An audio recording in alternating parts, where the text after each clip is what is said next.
नमस्कार साथियों, कैसे हैं आप लोग। स्वागत है और टेस्ट नंबर 7 का सॉल्यूशन लेकर आपके बीच में एक बार फिर से हाजिर हुआ हूं साथियों।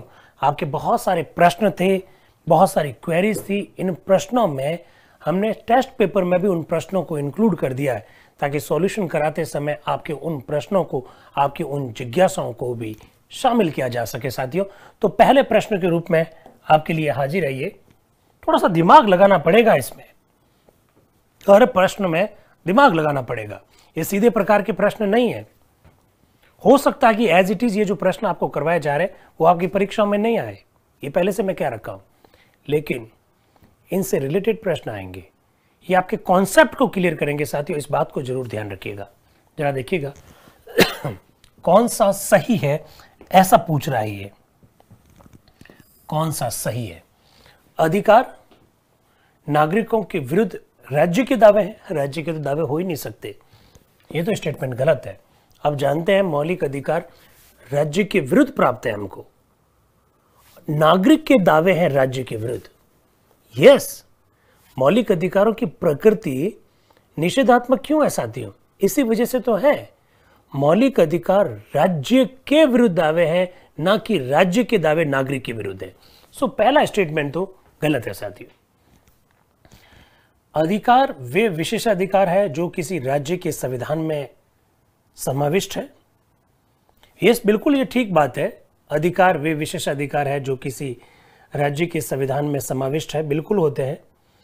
लेकिन साथियों ये बात ठीक तो है, लेकिन ये बात पर्याप्त नहीं है, क्योंकि बहुत सारे अधिकार ऐसे होते हैं जिनका उल्लेख कॉन्स्टिट्यूशन में नहीं होता है। जैसे विधिक अधिकार, तो अधिकार तो है लेकिन संविधान में इसका उल्लेख नहीं है। तो बात ठीक है लेकिन पर्याप्त नहीं है। मौलिक अधिकार राज्य के विरुद्ध नागरिकों के दावे, बिल्कुल बिल्कुल। मौलिक अधिकार जो है उनकी प्रकृति निषेधात्मक है, राज्य के विरुद्ध है और ये नागरिकों के दावे हैं। ये सेंटेंस ठीक है साथियों, लेकिन ये पर्याप्त नहीं है। ये पर्याप्त नहीं है क्योंकि बहुत सारे अधिकार ऐसे होते हैं जिनका उल्लेख संविधान में नहीं होता है। संसद विधि बनाकर जिन अधिकारों को उपलब्ध करवाती है उनको हम लोग विधिक अधिकार कहते हैं। तो अधिकार केवल संविधान में ही हो ये जरूरी नहीं है। अगर अधिकार केवल संविधान में ही होते तो फिर वैधानिक अधिकार, विधिक अधिकार जैसे प्रश्न ही कहां से आते साथियों। ठीक है लेकिन पर्याप्त नहीं है। ये अच्छा है, मौलिक अधिकार राज्य के विरुद्ध नागरिकों के दावे, बिल्कुल सही बात है। अधिकार अधिकांश लोगों के विरुद्ध कुछ नागरिकों के विशेष अधिकार, नहीं, ये बात ठीक नहीं है, ये तो हो ही नहीं सकता। तो सबसे बढ़िया आंसर तो साथियों इसमें सी है। अगर सी नहीं होता तो आप बी लिख सकते थे, हालांकि बी में मैंने पहले से कह दिया ये पर्याप्त नहीं है, इसमें और बहुत सारी संभावनाएं हैं। सो उपलब्ध विकल्पों के हिसाब से पहला प्रश्न का आंसर है सी।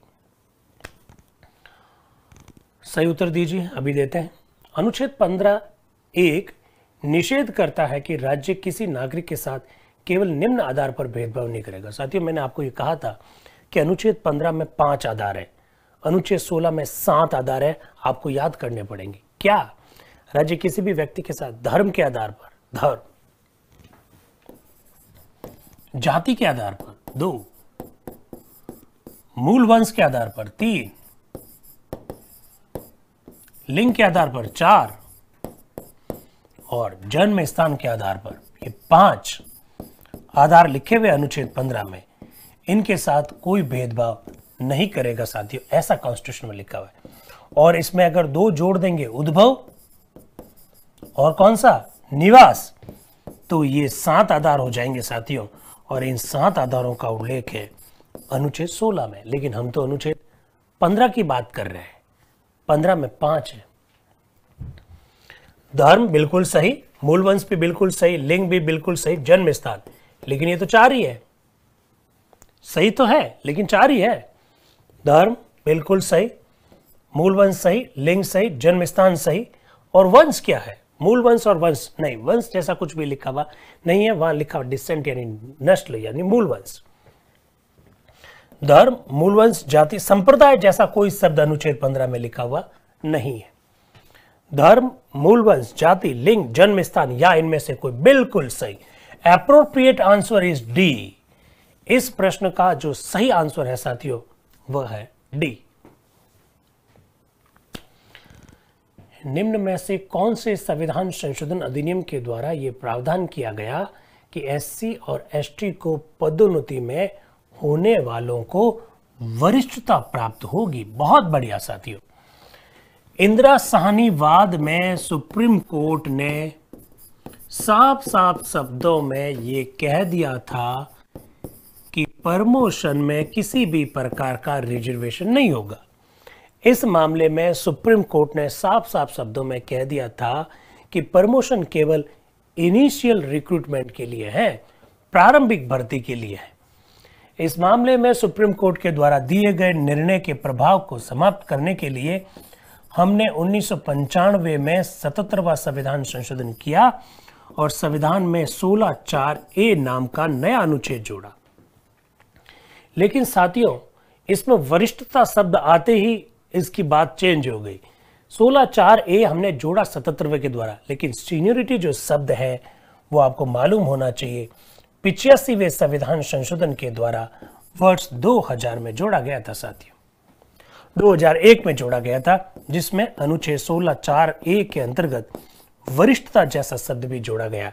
तो उपलब्ध विकल्प में से सही आंसर है अपने पास डी।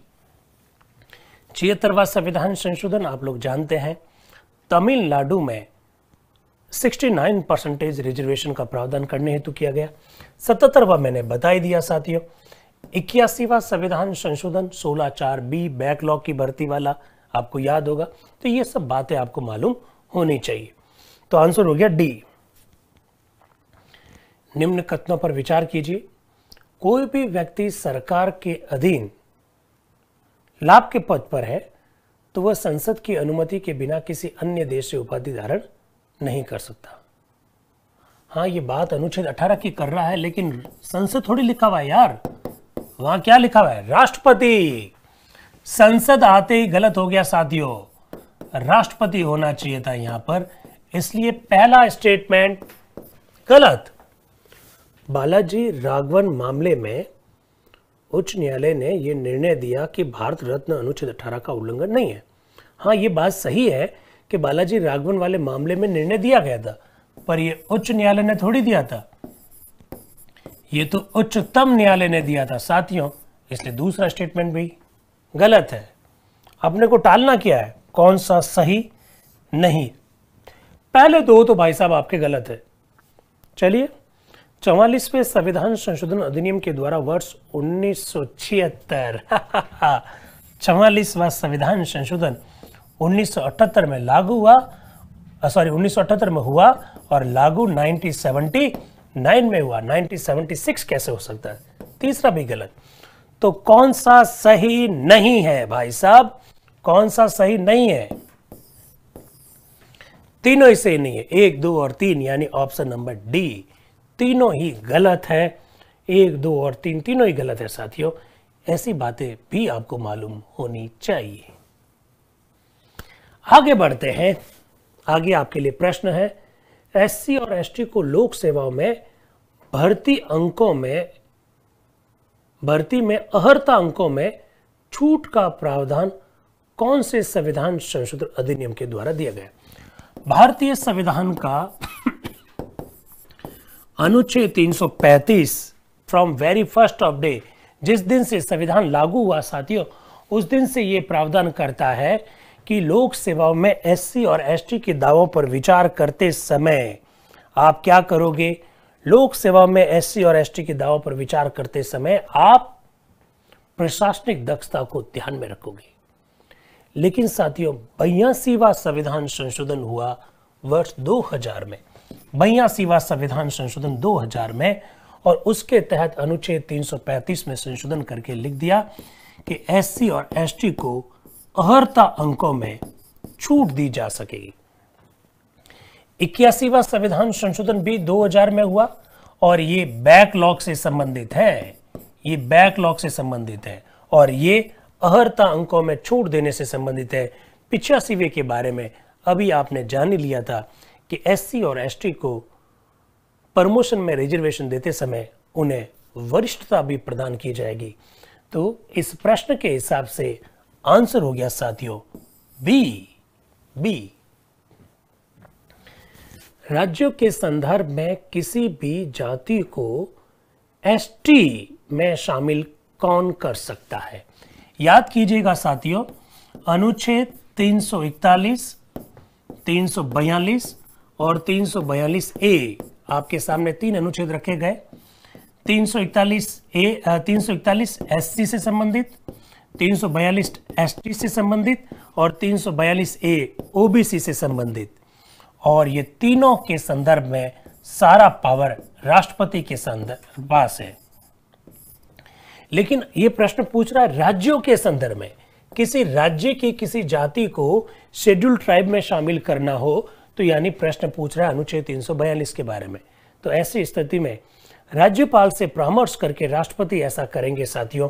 ये साफ साफ शब्दों में अनुच्छेद 342 के अंतर्गत लिखा हुआ है, इसलिए इस प्रश्न का आंसर है डी। राज्यपाल से परामर्श करके राष्ट्रपति ऐसा कर सकता है, इसलिए इसका आंसर क्या हो गया? डी। निम्न कथनों पर विचार कीजिए। संविधान के अनुच्छेद 341 में राष्ट्रपति अनुसूचित जनजाति, बिल्कुल गलत। अभी पढ़ा, जस्ट पढ़ा साथियों। 341 में एससी लिखा हुआ है, अनुसूचित जाति लिखा हुआ है। अनुच्छेद 342 के तहत किसी भी जाति को राष्ट्रीय अनुसूचित जाति में शामिल कर सकता, बिल्कुल बिल्कुल गलत है। ये तो एसटी के संदर्भ में उल्टा लिख दिया एक्चुअली में। 341 एससी के संदर्भ में, 342 एसटी के संदर्भ में। 97वें संविधान संशोधन अधिनियम द्वारा अनुच्छेद 19(1) डी थोड़ी है यार, अनुच्छेद 19(1) सी, वो भी छोटा वाला, उसमें क्या लिखा? सहकारी संस्थाओं की स्थापना, सहकारी संस्थाओं की स्थापना लिखा साथियों, सहकारी संस्थाओं की स्थापना। यानी पहला स्टेटमेंट गलत, दूसरा स्टेटमेंट भी गलत, तीसरा स्टेटमेंट भी गलत। तो पूछा क्या है, कौन सा असत्य है भाई साहब? 1, 2, 3 तीनों ही असत्य है, यानी प्रश्न के हिसाब से इसका आंसर क्या हो गया? डी, तीनों ही असत्य है। आगे बढ़ते हैं, निम्न कथनों पर विचार कीजिए, कर लेते हैं। अनुच्छेद 340 के आधार पर आर्थिक पिछड़ापन नहीं चाहिए हमको चाहिए सामाजिक दृष्टि से पिछड़ापन। तो आगे पढ़ने की जरूरत ही नहीं है, ये स्टेटमेंट ही गलत है। सामाजिक एवं शैक्षणिक दृष्टि से पिछड़े हुए लोग कौन है, इस बात का पता करने के लिए राष्ट्रपति संविधान के लागू होने के 5 वर्ष के भीतर एक आयोग का गठन करेंगे साथियों। तो ये पहला स्टेटमेंट गलत है। काका कालेलकर आयोग 1953 में बना जरूर था, 55 में रिपोर्ट आई, पर स्टेटमेंट में आर्थिक पिछड़ापन लिखने से गलत हो गया। दूसरा, काका कालेलकर आयोग ने अपना प्रतिवेदन 1955 में दिया, बिल्कुल सही बात है। एससी एसटी को संविधान में लागू होने के 7 आरक्षण प्राप्त है, बिल्कुल सही बात है। तो टालना क्या है, सत्य कौन सा है? 2 और 3 भाई साहब बी में है। तो 2 और 3 कौन सा हो गया इसका प्रश्न का आंसर? बी। यही तो पूछा है ना, कौन सा कथन सत्य है? तो बी इसमें सत्य है भाई। मंडल आयोग के संदर्भ में कौन सा कथन असत्य है भाई साहब? अनुच्छेद 340 में लिखा हुआ है कि सामाजिक एवं शैक्षणिक दृष्टि से पिछड़े हुए लोगों का पता लगाने के लिए राष्ट्रपति संविधान लागू होने के 5 वर्ष के भीतर आयोग का गठन करेंगे। फर्स्ट कमीशन वाज काका Kalelkar which was constituted in 1953 and second was Mandal commission जो 1978 में बना था। तो अपने को टालना है असत्य। बिल्कुल मोरारजी देसाई ने इसका गठन किया, पहला स्टेटमेंट सही है। मंडल आयोग ने वर्ष 1978 में अपना प्रतिवेदन दिया, बिल्कुल गलत है साथियों। 1980 में इसने अपनी रिपोर्ट दी और जब तक रिपोर्ट आई तब तक इंदिरा जी की सरकार भी आ गई थी, इसलिए सेकंड स्टेटमेंट गलत है। मंडल आयोग की अध्यक्षता बिंदेश्वरी प्रसाद मंडल ने की थी, बिल्कुल। BP Mandal was the chairman of that commission, that's why इसे मंडल कमीशन कहा जाता है। तो क्या है, इनमें से कोई नहीं। असत्य कौन सा है? सिंपल बी, क्योंकि रिपोर्ट कब आई थी? 1980 में आई थी और इसी मंडल कमीशन की रिपोर्ट के आधार पर साथियों ओबीसी को आरक्षण दिया गया था। नाउ इंदिरा साहनी मामले में उच्चतम न्यायालय के निर्णय के संदर्भ में कौन सा कथन असत्य है? बिल्कुल, ओबीसी का आरक्षण संवैधानिक है क्योंकि आरक्षण आर्थिक एवं शैक्षणिक दृष्टि पर आधारित है। ये टेक्निकल टीम कभी कभी शैक्षणिक पिछड़ेपन पर आधारित है ऐसा लिखना चाहिए था। शैक्षणिक पिछड़ेपन, शैक्षणिक दृष्टि से नहीं, शैक्षणिक पिछड़ेपन। लेकिन साथियों आर्थिक नहीं है, वहां पर क्या लिखा हुआ है? सामाजिक। सामाजिक। तो ये पहला कथन तो आपके भाई साहब गलत है। According to Mandal commission, reservation of the OBC is fully constitutional because OBC reservation is based on the backwardness, and there is two type of the backwardness. First is social and second is educationally backwardness. और साथियों आप जानते हैं इन दोनों backwardness का उल्लेख from very first of day संविधान में है। बट ये जो बात कह रहा है वो आर्थिक पिछड़ेपन की बात कर रहा है जो कि ओबीसी आरक्षण का आधार नहीं है। सो फर्स्ट स्टेटमेंट गलत है साथियों, और अपने को वैसे असत्य ही टालना है। सामान्य वर्ग को आर्थिक आधार पर आरक्षण देना असंवैधानिक है। Reservation of this general is unconstitutional because it is based on the economically backwardness. बिल्कुल ऐसा मंडल वाद में, इंदिरा साहनी वाद में कहा तो बी एकदम सही है, no problem at all. Creamy layer को आरक्षण के दायरे से बाहर किया जाना चाहिए। Creamy layer should be out from the radar of the reservation और एम्ब्रेला ऑफ द रिजर्वेशन। ये बात भी सही है। तो असत्य अपने को टालना था, तो असत्य इसमें से कौन हो गया साथियों? ए हो गया। बिल्कुल 16 नवंबर 1992 को सुप्रीम कोर्ट ने इस मामले में जो निर्णय दिया, इसमें बी और सी तो सही है और असत्य टालना था, तो ए असत्य हो गया साथियों। मूल अधिकारों के संदर्भ में निम्न कथनों पर विचार कीजिए। ठीक है, विचार कर लेंगे। फिर करना क्या है? सत्य कौन सा है ये टालना है। 76वें संविधान संशोधन अधिनियम के द्वारा तमिलनाडु में 69% आरक्षण का प्रावधान किया गया और इसे 9वीं अनुसूची में शामिल किया। बिल्कुल, सुप्रीम कोर्ट ने इन इंदिरा साहनी वाद में क्या कहा? Maximum limitation of the reservation is 50% and you know very well what about the Maratha reservation, what about the Jayashree Lakshmi Rao Patil versus chief minister Maharashtra? Supreme court ने कहा देयर इज नो नीड, किसी भी प्रकार का review करने की कोई आवश्यकता नहीं है, 50% लिमिटेशन है, ऐसा सुप्रीम कोर्ट ने कहा। तो सुप्रीम कोर्ट के द्वारा दिए गए उस निर्णय के प्रभाव को समाप्त करने के लिए हमने 76वां संविधान संशोधन किया। बिल्कुल, और तमिलनाडु के लिए किया, 69% के लिए किया और इसे 9वीं अनुसूची में डाला। बिल्कुल सही बात है, फर्स्ट स्टेटमेंट सही है। अपने को टालना है सत्य कौन सा है। राज्यों के संदर्भ में राज्यपाल राष्ट्रपति से परामर्श करके किसी भी जाति को एससी में शामिल कर सकता है? जी नहीं, राज्यपाल के परामर्श पर राष्ट्रपति शामिल कर सकता है, राज्यपाल नहीं करेगा।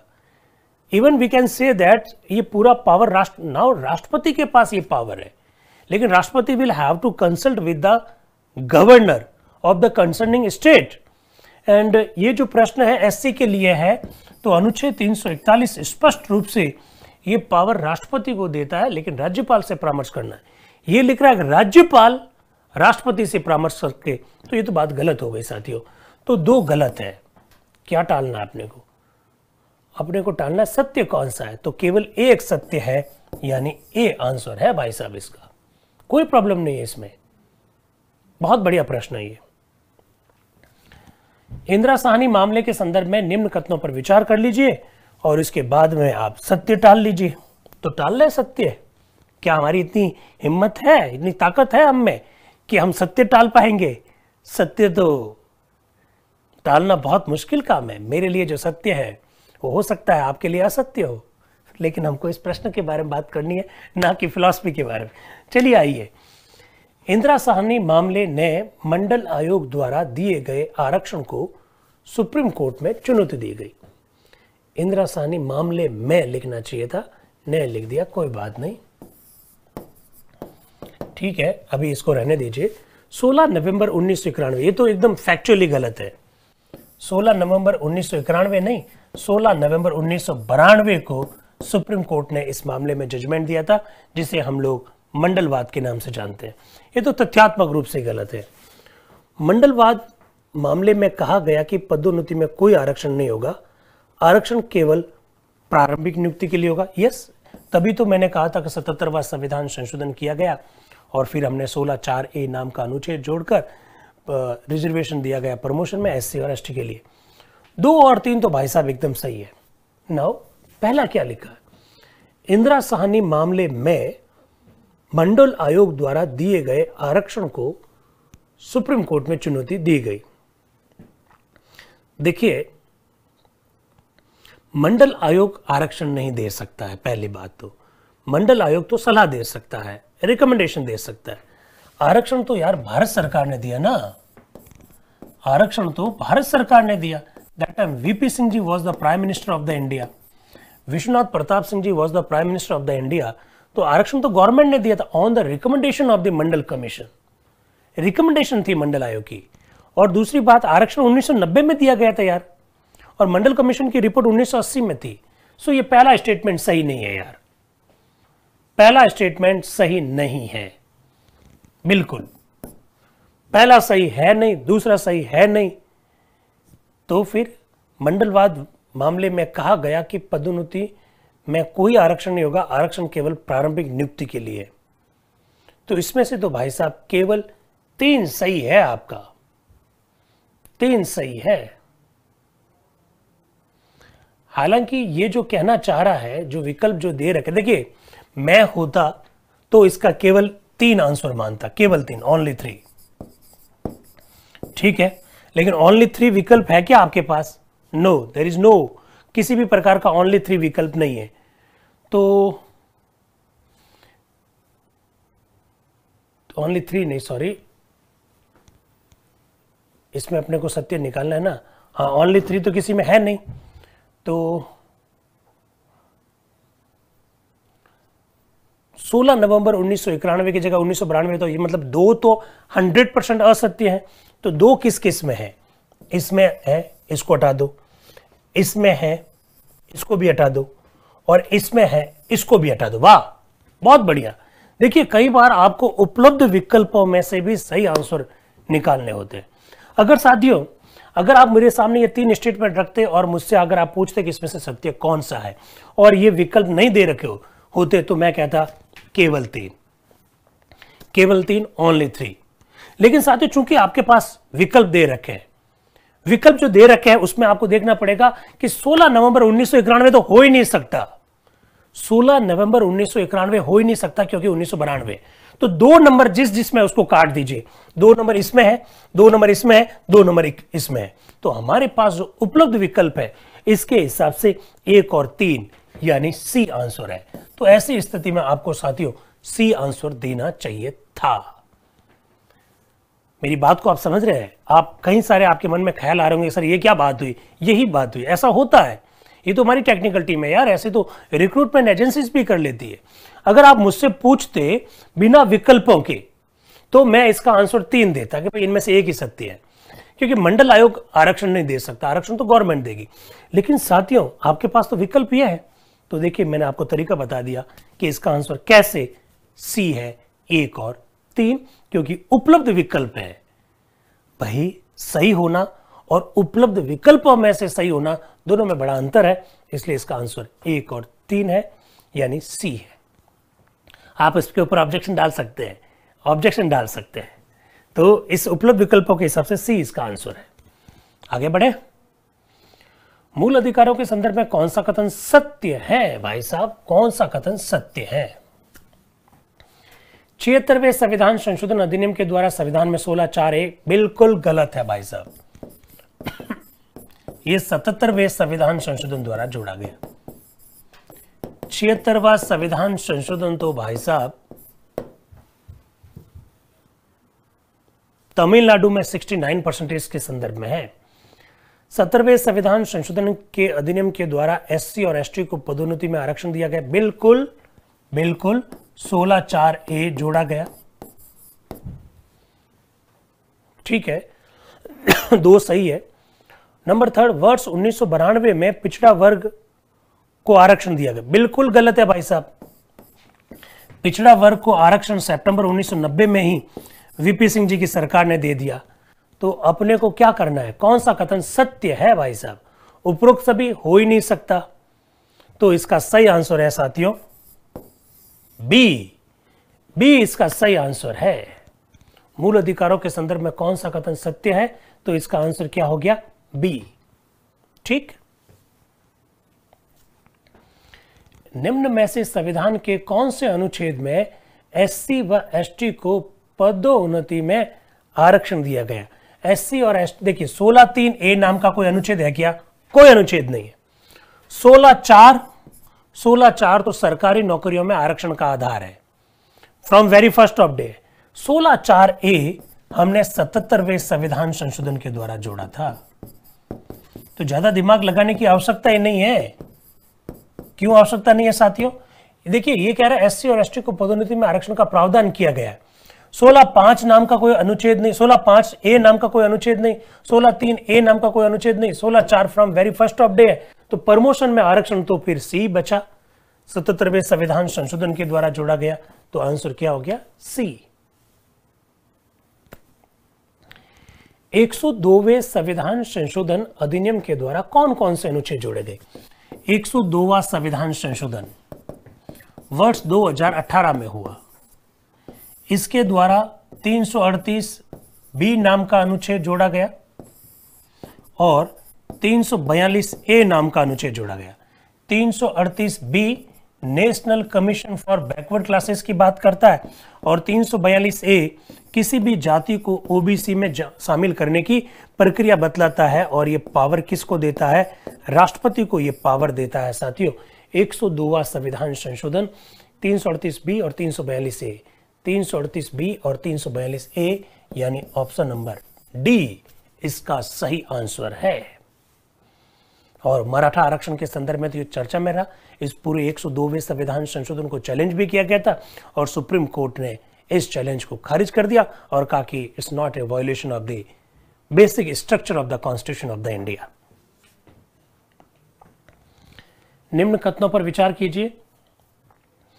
102वें संविधान संशोधन अधिनियम द्वारा राष्ट्रीय पिछड़ा वर्ग आयोग को अनुच्छेद 342 ए के तहत संवैधानिक दर्जा दिया। बिल्कुल गलत है साथियों। एनसीबीसी को संवैधानिक दर्जा अनुच्छेद 338 बी के तहत दिया गया। सो स्टेटमेंट गलत है। पिछड़ा वर्ग आयोग में एक अध्यक्ष, 2 उपाध्यक्ष और 3 सदस्य होते हैं। एक अध्यक्ष और एक उपाध्यक्ष होता है भाई, 2 उपाध्यक्ष थोड़ी होता है। यह भी गलत है। उपरोक्त में से कौन सा कथन सत्य है?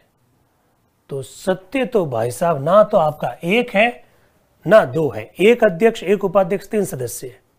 यहां लिख दिया 2 उपाध्यक्ष। तो ना 1 सत्य है ना 2 सत्य है, यानी option number D. Option number D, ना तो 1 और ना ही 2। चलिए, पिछड़ा वर्ग आयोग के संदर्भ में कौन सा कथन असत्य है? कौन सा कथन असत्य है? राष्ट्रपति अध्यक्ष, उपाध्यक्ष व सदस्यों की नियुक्ति करते हैं। बिल्कुल 338 बी में ऐसा लिखा हुआ है, सही बात है। अनुच्छेद 342 ए के तहत राष्ट्रपति अधिसूचना जारी करके किसी भी जाति को पिछड़े वर्ग में शामिल करते हैं। बिल्कुल। ये एक्चुअली में प्रश्न थोड़ा ठीक नहीं है। प्रश्न पिछड़ा वर्ग आयोग के बारे में पूछ रहा है और ऑप्शन नंबर बी जबरदस्ती उसमें ठूस दिया गया है। चलो कोई बात नहीं, ठूस दिया गया है तो इसमें इनको ये लिखना चाहिए कि कौन सा कथन असत्य। पिछड़ा वर्ग आयोग लिखने की आवश्यकता ही नहीं थी। 102वें संविधान संशोधन अधिनियम के द्वारा अनुच्छेद 342 ए जोड़ा गया, ये बिल्कुल बात सही है। पिछड़ा वर्ग के अध्यक्ष, पिछड़ा वर्ग आयोग लिखना चाहिए था यार। पिछड़ा वर्ग आयोग के अध्यक्ष का कार्यकाल 5 वर्ष होता है। 5 वर्ष नहीं होता है भैया, 3 वर्ष होता है। तो क्या टालना था? चलो ये तो बहुत सिंपल हो गया। असत्य कौन सा है? तो इसमें डी असत्य हो गया, क्योंकि उनका कार्यकाल कितना होता है? 3 वर्ष होता है। और यहां क्या लिखा हुआ है? 5 वर्ष। राइट। चलिए आगे बढ़ते हैं। क्रीमी लेयर्स के संदर्भ में कौन सा कथन असत्य है? पूर्व न्यायाधीश रामनंदन प्रसाद. रामनंदन प्रसाद वॉज द जज in the Patna high court Bihar, you know very well, की अध्यक्षता में एक समिति का गठन किया गया था. बिल्कुल इंदिरा साहनी बाद में सुप्रीम कोर्ट ने निर्णय देते हुए कहा कि क्रिमिनल्स को आरक्षण के दायरे से बाहर कीजिए और इस बारे में आप आयोग का गठन करके तय कीजिए. तो ये स्टेटमेंट सही है.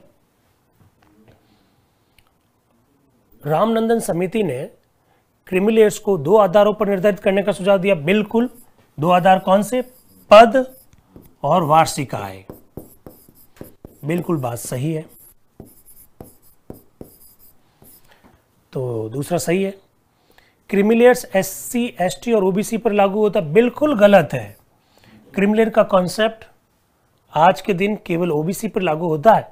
हाँ, जनरल सिंह बनाम लक्ष्मीनारायण गुप्ता वर्ष 2018 के मामले में सुप्रीम कोर्ट ने यह कहा जरूर था कि SC और ST पर लागू किया जा सकता है, लेकिन गेंद सरकार के पाले में है. आज के दिन ये केवल OBC पर लागू होता है. तो अपने को कहा है असत्य टालिएगा. इसमें से C क्या है? असत्य है साथियों. 103वें संविधान संशोधन अधिनियम के द्वारा कौन सी धारा जोड़ी गई? 103वां संविधान संशोधन 2019 में हुआ था साथियों. आप जानते हैं EWS वाला कॉन्सेप्ट यहीं से आया था और ये संविधान में 15(6) और 16(6) नाम की धाराएं जोड़ता है.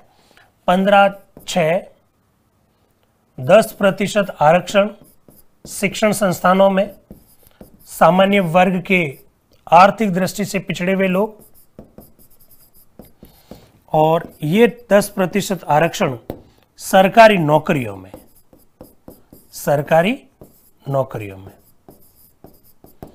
तो कौन सी धारा जोड़ी गई?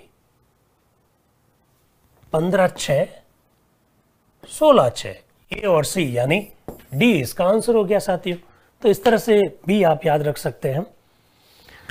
आगे बढ़ते हैं. निम्न कथनों पर विचार कीजिए. कर लेते हैं विचार और असत्य टालना है भाई साहब. अनुच्छेद 16(6) में उल्लेखित है कि सामान्य वर्ग को सामाजिक दृष्टि से, गलत, आर्थिक दृष्टि से पिछड़े हुए लोग, आर्थिक दृष्टि से पिछड़े हुए लोग, यानी पहला ही कथन आपका असत्य है. रामनंदन समिति ने कहा कि क्रिमिनल्स में वार्षिक आय 8 लाख रुपए है.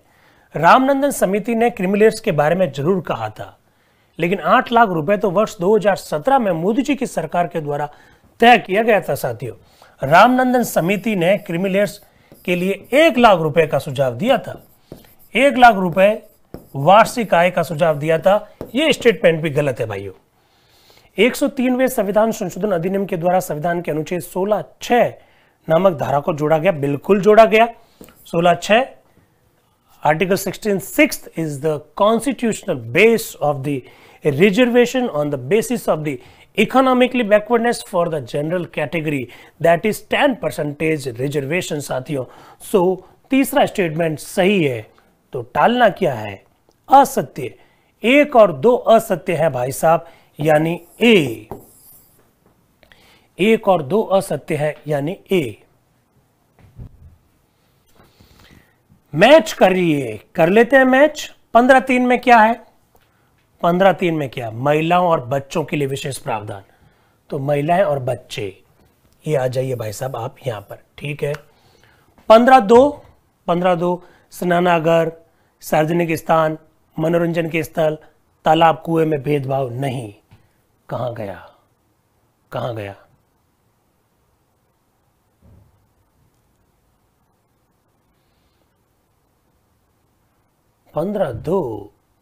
नहीं सॉरी 15(4) 15(4) सामाजिक एवं शैक्षणिक दृष्टि से पिछड़े हुए, सामाजिक एवं शैक्षणिक दृष्टि से पिछड़े हुए लोगों को शिक्षण संस्थानों में आरक्षण. पूरा नहीं लिखा यार, पूरा लिखना चाहिए. तो 15(4) में तो ये आ गया. फिर अनुच्छेद 16(3) निवास स्थान के आधार पर संसद विधि बनाकर लोक नियोजन के मामलों में निवास को प्राथमिकता देगी. बाकायदा 16(3). और 16(5) कुछ पदों पर आरक्षण का प्रावधान लागू नहीं होगा। साथियों, मैंने बताया था कुछ धार्मिक पद ऐसे हो सकते हैं जहां पर आरक्षण का कॉन्सेप्ट लागू नहीं होगा। इवन हमने एग्जाम्पल भी दिया था, कौन सा, कि जैसे जयपुर में शीतला माता जी का जो मंदिर है, शीला माता जी का जो मंदिर है, वहां पर जो है कुमार ही होता है पुजारी, ऐसा मैंने कहा भी था। तो निकालते हैं। ए में भाई साहब 3, लो कर लो बात, ए में 3 एक में ही है। इफ यू हैव, मतलब अगर आपके पास एक फैक्ट है तो भी आप निकाल सकते हैं। बी में हो गया 1, सी में हो गया 4, सी में 4 और डी में 2। तो प्रश्न के हिसाब से आंसर हो गया ए। समझ के दोस्तों, ऐसे पढ़ना पड़ेगा। संविधान के अनुच्छेद 19 में अंतर्लिखित स्वतंत्रताओं को कर्मानुसार व्यवस्थित कीजिए। पूरा ही कर लो ना। अनुच्छेद 19(1)(a) वाक एवं अभिव्यक्ति की स्वतंत्रता है क्या इसमें? नहीं है। बी, शांतिपूर्वक व बिना हथियारों के बैठक की स्वतंत्रता, ये बैठक। सी, संगठन या संघ बनाने की स्वतंत्रता, संगठन या संघ बनाने की स्वतंत्रता। डी, घूमने फिरने यानी स्वतंत्र विचरण करने की स्वतंत्रता। ई, रहने या बसने की स्वतंत्रता। एफ, कुछ भी नहीं। जी, व्यापार करने की स्वतंत्रता। चलिए, शांतिपूर्वक बैठक करने की स्वतंत्रता पहले आ जाएगी। संघ या संगठन बनाने की स्वतंत्रता 2 नंबर पे आ जाएगी। घूमने फिरने 3 नंबर पे आ जाएगी और ये 4 पे आ जाएगी, रहने या बसने की स्वतंत्रता। क्यों भाई? तो 1 2 4 3, 1 2 4 3, 1 2 3 4 है यार, ऐसे कैसे हो गया?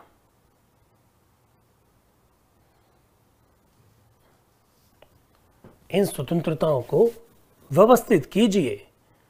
तो भाई साहब, पहले तो आएगा 1 नंबर पे 4, 1 नंबर पे 4, ठीक है, 1 नंबर पे 4, ठीक है।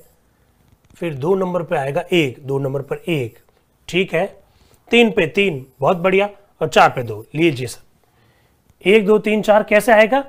4, फिर इसके बाद में 1, फिर इसके बाद 3 और 2, मतलब 4 1 3 2, 4 1 3 2, यानी प्रश्न के हिसाब से आंसर हो गया सी, 4 1 3 2। कितना अच्छा प्रश्न है, मैंने ये पहले भी कहा था, ऐसे प्रश्न बन सकते हैं। निम्न में से शिक्षण संस्थानों में सामाजिक एवं शैक्षणिक दृष्टि से आरक्षण दिया गया। भाई साहब 15(4) में, 15(4) में सही बात है, जो कि फर्स्ट अमेंडमेंट से जोड़ा गया था 1951 में। चंपाकम दौराइजन मामले में सुप्रीम कोर्ट ने जो निर्णय दिया था, उस निर्णय के बाद में जोड़ा गया था, उस निर्णय के प्रभाव को समाप्त करने के लिए जोड़ा गया था।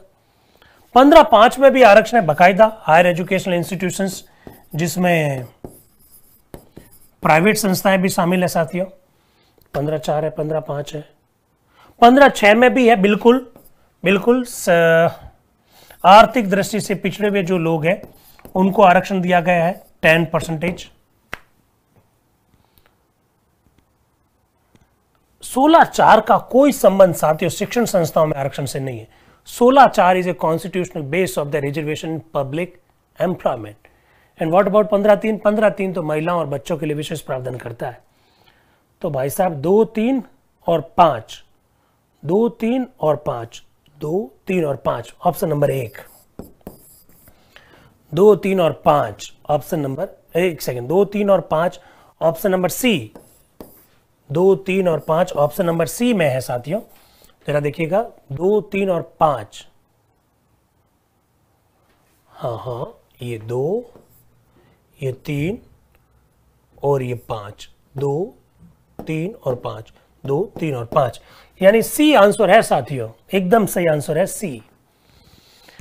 निम्न कथनों पर विचार कीजिए। 1988 में, अरे 1988 नहीं है भाई, इसका नाम ही 1989 है, ये तो गलत हो गया।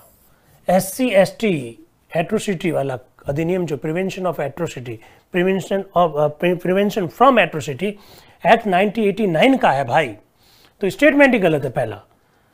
अनुसूचित जाति व जनजाति अत्याचार निवारण अधिनियम सितंबर 1990 में लागू हुआ। बिल्कुल सही बात है, अपने को सत्य टालना। वैसे पिछड़े वर्ग की स्थिति के अध्ययन हेतु वर्ष 1992 में संसदीय अधिनियम द्वारा राष्ट्रीय पिछड़ा वर्ग आयोग बनाया गया। देखिए साथियों, 1992 16 नवंबर 1992 को इंदिरा साहनी वाद में निर्णय आया।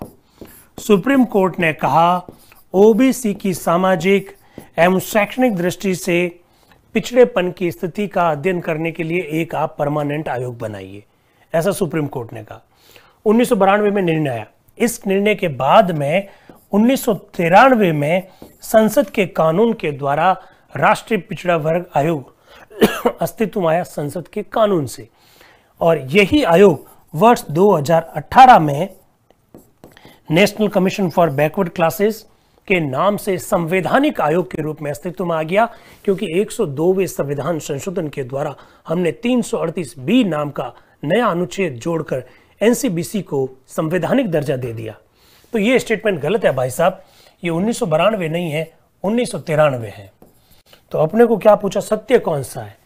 पहला स्टेटमेंट गलत, तीसरा स्टेटमेंट गलत, तो सही कौन सा है? केवल 2। और भाई साहब इसमें केवल 2 है ही नहीं। वाह वाह वाह, केवल 2 है नहीं भाई साहब, तो फिर क्या करें? फिर क्या करें?